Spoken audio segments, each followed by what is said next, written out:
আসসালামু আলাইকুম। বার্তা নির্যাসে সবাইকে স্বাগতম। হরমুজ প্রণালী পুনরায় চালু করতে ৩৫ দেশে জোট গড়ছে যুক্তরাজ্য। যুক্তরাষ্ট্র, ইসরায়েল ও ইরান যুদ্ধের প্রভাবে অবরুদ্ধ হয়ে পড়া বিশ্বের গুরুত্বপূর্ণ সমুদ্রপথ হরমুজ প্রণালী পুনরায় চালু করার উপায় খুঁজতে বৈঠক ডেকেছে যুক্তরাজ্য। দেশগুলোর একটি জোট গঠনের লক্ষ্যে যুক্তরাজ্য বৃহস্পতিবার ২ এপ্রিল ভার্চুয়াল আলোচনার আয়োজন করবে। এই বৈঠকে প্রায় ৩ ডজন দেশ অংশ নেবে বলে জানা গেছে। বার্তা সংস্থা রয়টার্সে এক প্রতিবেদনে এ তথ্য জানিয়েছে।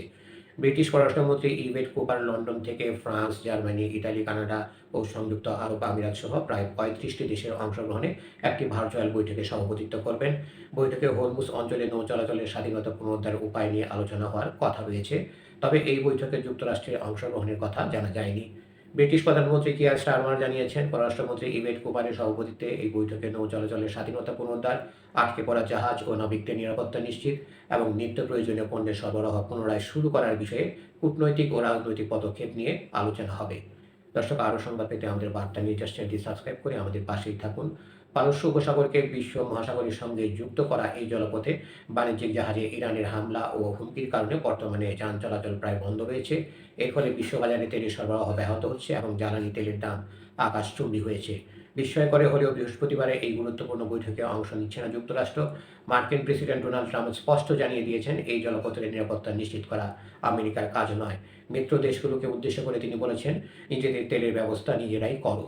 চলমান যুদ্ধের মধ্যে ইরান যেভাবে ড্রোন, ক্ষেপণাস্ত্র ও মাইন দিয়ে জাহাজ লক্ষ্যবস্তু করছে, তাতে কোনো দেশ এই মুহূর্তে শক্তি প্রয়োগ করে এই প্রণালী সচল করতে সাহস পাচ্ছে না।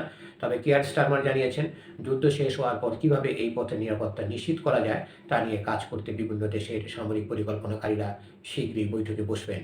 ইতিমধ্যে যুক্তরাজ্য, France, Germany, Italy, Canada, Japan এবং সংযুক্ত আরব আমিরাত সহ ৩৫টি দেশ একটি বিবৃতিতে স্বাক্ষর করেছে।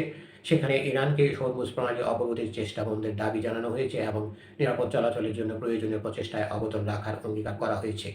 স্টারমার স্বীকার করেছেন যে জাহাজ চলাচল পুনরায় শুরু করা সহজ হবে না। এর জন্য সামরিক শক্তি এবং কূটনৈতিক তৎপরতার একটি সমন্বিত ফ্রন্ট এবং সামুদ্রিক শিল্পের সঙ্গে অংশীদারিত্বের প্রয়োজন হবে। আন্তর্জাতিক এই উদ্যোগকে ইউক্রেন যুদ্ধের পর গঠিত কোয়ালিশন অব দ্য উইলিং এর আদলে দেখা হচ্ছে। মূলত ট্রাম্প প্রশাসনের কাছে এটি একটি বার্তা যে ইউরোপ এখন নিজের নিরাপত্তার জন্য আরও বেশি সক্রিয় হচ্ছে।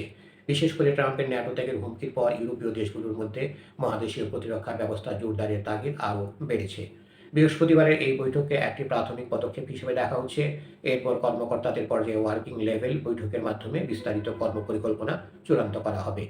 ধন্যবাদ সবাইকে এতক্ষণ ধরে আমাদের সাথে থাকার জন্য। আরও সংবাদ পেতে আমাদের বার্তা নিউজ চ্যানেলটি সাবস্ক্রাইব করে আমাদের সাথেই থাকুন।